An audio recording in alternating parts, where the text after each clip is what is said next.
experiences.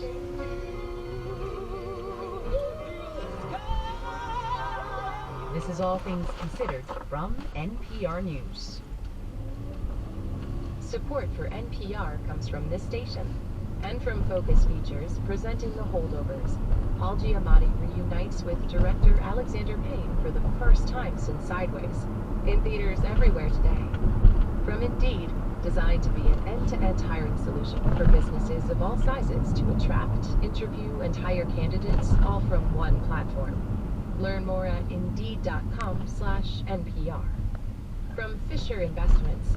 As a fiduciary, Fisher Investments is obligated to act in their client's best interest. Learn more at FisherInvestments.com. Investments in securities involve the risk of loss. And from the Public Welfare Foundation, committed to advancing transformative youth and criminal justice reforms. Support comes from Central Connection, a division of Central Clinic Behavioral Health. Central Connection is the front door for Hamilton County's behavioral health system. Services for mental health and substance use are now available by calling 513-558-8888. 24 hours a day, 7 days a week, 365 days a year. Support comes from Connect. Connect offers low-cost and no-cost plan options for Kentucky residents. Whether you're continuing coverage or just getting started, open enrollment is underway through January 16th. More details on health plans and enrollment can be found at connect.ky.gov. That's connect.ky.gov. Southbound 275 at 74, there's a wreck on the left shoulder. There's one on southbound Montgomery Road at Deer Wester. And Bridgetown Road at Dog Trot, there's a wreck. 91.7 WVXU Cincinnati and 88.5 WMUP Oxford. News from Cincinnati Public Radio and NPR. In Republican circles, misinformation is a dog whistle. We're a year out from the presidential election, and efforts to combat false claims about the country's voting systems are facing pushback. We will look at how on this Friday, November 10th on All Things Considered from NPR News. I'm Elsa Chang in Culver City, California. I'm Juana Summers in Washington. And I'm Mary Louise Kelly in Amman, Jordan, where we sit down with women who are speaking out about the war in Gaza and America's role in it. We need to raise our voices. We need to share the truth. Also, how an Arab American comedian is navigating her breakthrough moment during this time of war. I've definitely been advised to sort of not lead with certain jokes. And are the new raises offered by the big three automakers enough for a comfortable middle-class life? Now News. Live from NPR News in Washington, I'm Windsor Johnston. An explosion has rocked the courtyard at the Shifa Hospital in Gaza City, causing a number of casualties. NPR's Greg Myrie reports many Palestinians are sheltering on the hospital grounds. Palestinian officials said the blast took place while people were still sleeping in the hospital courtyard. Shifa Hospital, the largest in Gaza, is overflowing with patients. In addition, thousands of people are living in every available space on the hospital grounds. As the Israeli military presses deeper into Gaza City, the facility is increasingly isolated. A week ago, an Israeli airstrike just outside the hospital killed more than a dozen people. Israel said it targeted Hamas militants. Israel also says Hamas has headquarters in tunnels beneath Shifa Hospital, a charge Hamas denies. Greg Myrie, NPR News, Tel Aviv. Vice President Kamala Harris traveled to South Carolina today to file papers for President Biden to appear on the state's primary ballot for Democrats. Mayan Schechter from South Carolina Public Radio has more. Kamala Harris joined South Carolina's highest-ranking Democrat, Jim Clyburn, to officially put President Biden's name on the primary ballot. The state handed Biden a big primary win in 2020 after poor showings in Iowa and New Hampshire. Harris called that primary verdict critical to winning the White House. Because of what you did in 2020, we have then come into office and with your support done a number of things that have been transformational for our country because of the work of the folks here in South Carolina. This year, at Biden's request, the state will be the first primary for Democrats. For NPR News, I'm Mayan Schechter in Columbia. Police have arrested a Georgia man for allegedly calling in a threat to the office of Congresswoman Marjorie Taylor Greene.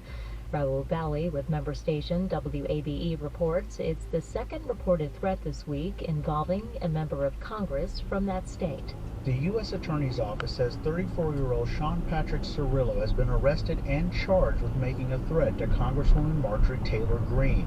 Her office shared audio of the call in which a voice is heard saying, quote, "I'm going to kill her next week. I'm going to murder her." Staffers were also threatened in the call.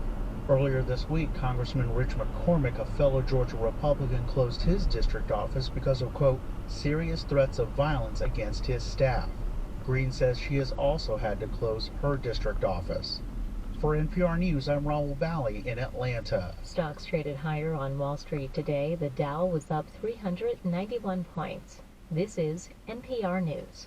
Support for NPR comes from NPR stations. Other contributors include Heather Sturt-Haga and Paul G. Haga, supporting African Wildlife Foundation, working to ensure the future of Africa's wildlife and wildlands. Learn more at awf.org. Good evening. It's 6:04, 56 degrees in Cincinnati, 53 degrees in Dayton. This is 91.7 WVXU. I'm Bill Reinhardt. Cincinnati police will go from 5 districts to 4 starting this weekend. City officials held a closing ceremony for District 5 headquarters today. Police Chief Teresa Fiji says it wasn't an easy decision to eliminate the district. You know, closing District 5 was not a decision that I took lightly. In fact, I lost some sleep over it, but the alternatives were not good for the men and women of this department. Officers have used the temporary College Hill location for 5 years. The previous permanent location in Clifton closed over concerns about health issues there. The city announced in May it was consolidating the police districts after months of study. The 8 neighborhoods covered by District 5 will be split up among other police districts. A Veterans Day exhibit at Memorial Hall highlights how art therapy is helping some veterans deal with various issues. WVXU's Tana Weingartner reports. Anywhere from 5 to 55 veterans participate daily in arts, recreation, or adaptive sports therapy programs at the Cincinnati VA. Through Sunday, 28 are displaying artwork such as paintings and ceramics that they've created. Creative arts therapist Deanna Black says she hopes people who view the works leave knowing there's more to a veteran than just their service in the military. They can be expressive, they can be engaging, they can be extremely talented. It's not just their military service. They can be creative and they can be engaged in other ways. Black says she's seen the program help vets with attention issues learn to focus better, and another with Parkinson's improve his muscle control enough to draw straight lines and paint pictures. You'll find details about the exhibit at WVXU.org. Tana Weingartner, 91.7 WVXU. Mostly clear skies tonight. Chilly, too. Overnight low of 33. Mostly sunny for Saturday. A high tomorrow of 54. It's 56 degrees now. This is 91.7 WVXU and 88.5 WMUB.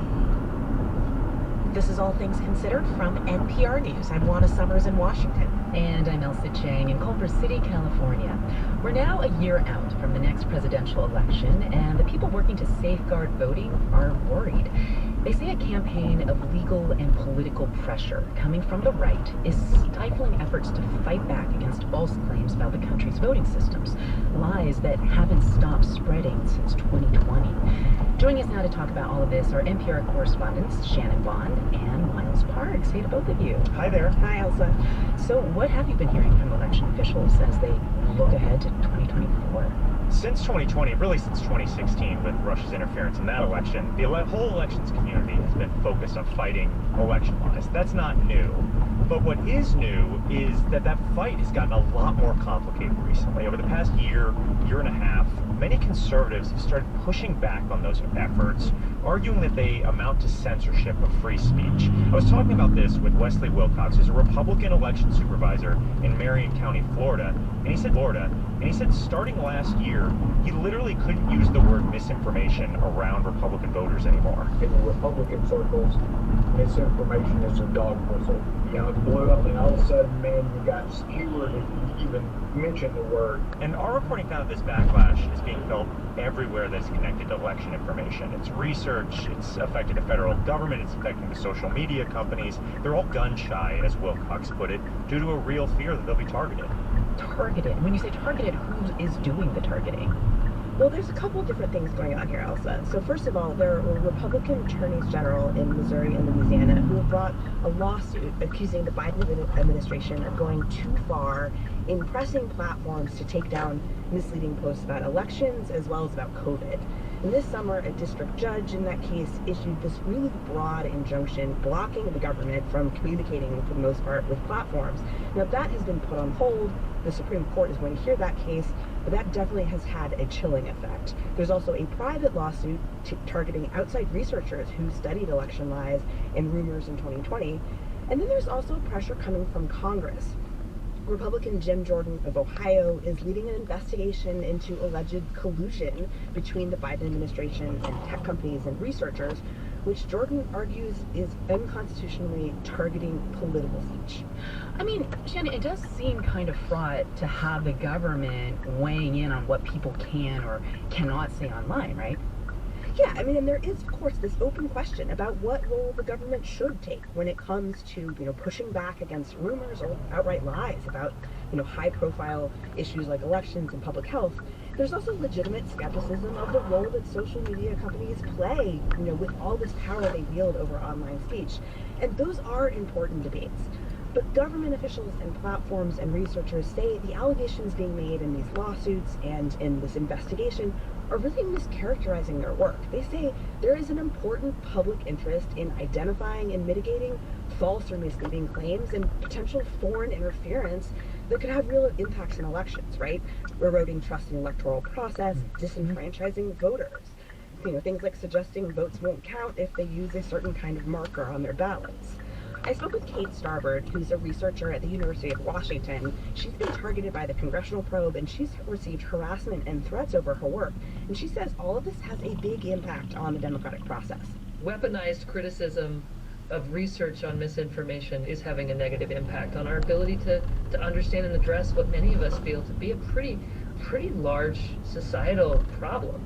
Okay, I hear her saying that there's a negative impact, but I'm just wondering, Miles, what sort of concrete examples are election officials pointing to? Are they? Yeah, I mean, we saw one this week. There were election days in a number of states across the country, and on past election days, the Department of Homeland Security really touted a closer working relationship with the social media companies, to the point where if a local election official saw something misleading online, they could report it to this partnership that was funded by DHS, and then it would get funneled to the social media companies for review to see if it broke their rules. That is not happening now. DHS told me they had no contact with any social media companies on Tuesday. Instead, they're working to amplify local election officials and give them the tools to fight back themselves.